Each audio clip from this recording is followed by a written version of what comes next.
Hi! Saturday morning. இன்னைக்கு டே பார்த்தீங்கன்னா, 7:30க்கு மேலே தாங்க ஸ்டார்ட் ஆயிருந்தது.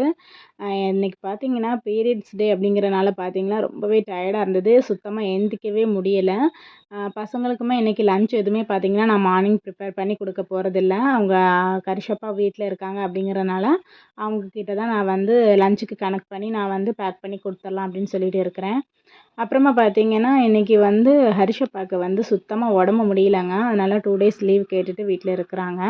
அவங்களுக்கு பார்த்தீங்கன்னா, ரொம்பவே வந்து சளி பிடிச்சு சுத்தமா அவங்களுக்கு வந்து மூச்சு விடுறதுக்கே வந்து சிரமமா இருக்கு. அதனால வந்து அவங்களுக்கு வந்து ஆவி பிடிக்க வச்சிரலாம் அப்படின்னு சொல்லிட்டு, அவங்களுக்கு வந்து இந்த லிக்விட் போட்டு அந்த ஆவி பிடிக்கிறது கொஞ்சம் ஒத்துக்காது. நொச்சி இலை, கொய்யா இலை, மா இலை அந்த மாதிரி இலைகள் போட்டு வந்து நவரப்பச்சிலை இந்த மாதிரி இலைகள் எல்லாமே போட்டு ஆவி பிடிக்கிறது தான் அவங்களுக்கு வந்து பிடிக்கும். ஹரிஸ ஸ்கூல்லேருந்து ட்ராப் பண்ணிட்டு வர்ற வழியிலேயே பார்த்தீங்கன்னா, அந்த இலைகள் எல்லாமே பறிச்சுட்டு வாங்க அப்படின்னு சொல்லிட்டு நானுமே கால் பண்ணி சொல்லியிருந்தேன். அவங்களுமே பார்த்தீங்கன்னா, வரும்போது எல்லாமே கொண்டு வந்துட்டாங்க. சரி நானுமே அத பார்த்தீங்கன்னா, ஆவி பிடிக்கிற பதத்துக்கு ஹீட் பண்ணி குடுத்துட்டேன்.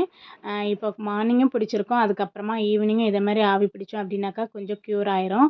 Okay friends bye. நெக்ஸ்ட் வீடியோல பார்க்கலாம்.